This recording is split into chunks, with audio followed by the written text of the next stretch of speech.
வறுப்படட்டும். பாருங்கள், நல்லா வறுப்பட்டுருச்சு. அடுப்பு அணைச்சிட்டேன்.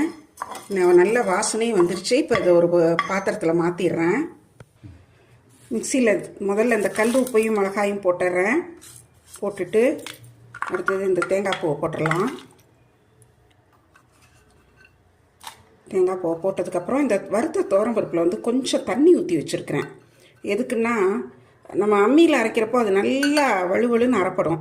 ஆனால் மிக்சியில் வந்து சில சமயங்களில் பருப்பு வந்து அரைப்படாது. அதனால் கொஞ்சம் தண்ணி ஊற்றி வச்சு அரைச்சோன்னா நல்லா அரைப்படும். அதனால் தண்ணி ஊற்றி வச்சுருக்கிறேன்.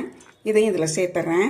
இப்போ இது எல்லாத்தையும் இந்த வெள்ளைப்பூடு பல்லையும் போட்டு ஒரு கொஞ்சமாக தண்ணி விட்டு கெட்டியாக அரைச்சிட்டு வந்துடுறேன்.